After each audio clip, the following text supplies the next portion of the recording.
Today, downtown Beirut shows little sign of the devastation caused by a 15-year civil war that ended in 1991.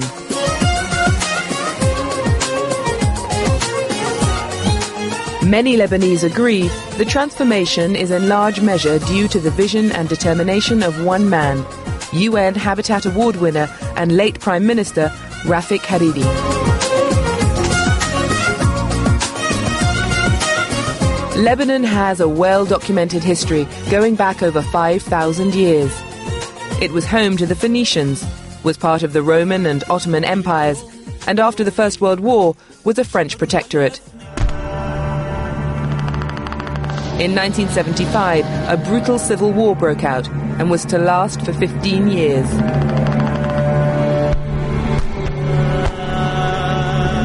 By the time a peace accord was signed in 1991, much of Beirut lay in ruins.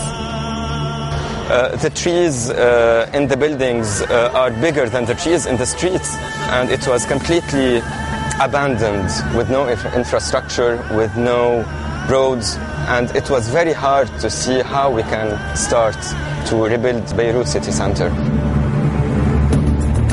But rebuilding did begin when, in 1992, Rafik Hariri returned to Lebanon after 28 years in exile to assume office as Prime Minister. He brought with him a vision of a rejuvenated Lebanon and a restored Beirut. Ayman Traoui, Rafik Hariri's official photographer, documented the changes taking place in downtown Beirut. It was like forest. Only fighters lived here about 20 years until 1991, and I began to take a lot of charge for this area because I know that sometimes we will rebuild again. Rafik Hariri started to realize his vision of a Lebanon at peace through the creation of Solidaire, a partnership between public and private development companies.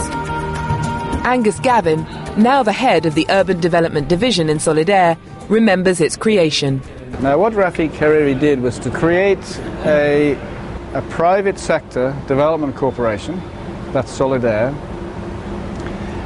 which is responsible for the entire development, and the majority shareholders are, in fact, all the pre-existing landowners and tenants, about 40 or 50,000 of them.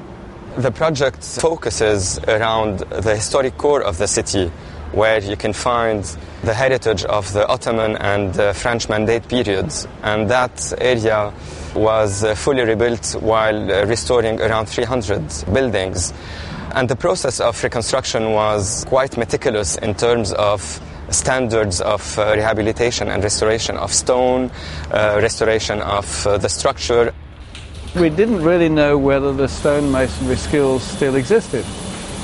And when the first few contracts were let for restoration of some of these buildings, stonemasons came from the Lebanese mountains and also particularly from Aleppo in Syria. And there were stonemasons, I remember sitting in the streets here, drawing on blocks of stone, limestone, and carving, copying fragments of salvaged detail on these buildings. Part of Rafik Hariri's plan was to make the city centre a place to live and work again. It was considered as a very dynamic vision, whereas heritage is not part of a museum but part of a livable city where people can live, work, play within a very old environment blended with a very contemporary one. The creation of public spaces was essential to Hariri's design for reconciliation. One such space is the Garden of Forgiveness. The city needs a space to heal, especially in such a charged location as the city center, quite close to the Green Line, where the city was divided east and west. And this was actually one of the areas that was first designated as an archaeological excavation. And we decided to make it into a garden. Rafik Hariri never got to see his plans fully realized. In 2005, Hariri was killed along with 21 others when explosives were detonated as his motorcade drove near the Saint-Georges Hotel in Beirut. at 5 to 1 o'clock p.m. the day of February, 14 February, Prime Minister Rafiq Hariri was in the parliament, and he take these roads to go home. From this street, with his cars, too much cars for him, and at this point where the flags there, the exposure done there, and Prime Minister died there. In this point, in this area, the area that he was loved too much.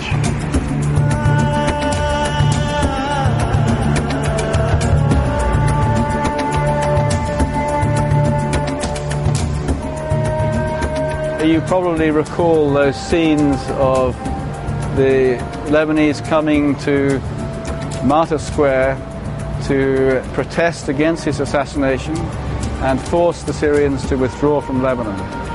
Something like 2/3 of the entire population of Lebanon came to that event. And many of those had been, if you like, on the other side of the fence, but they all recognized, and the country came together recognizing what a great man he was and the great achievements that he had made.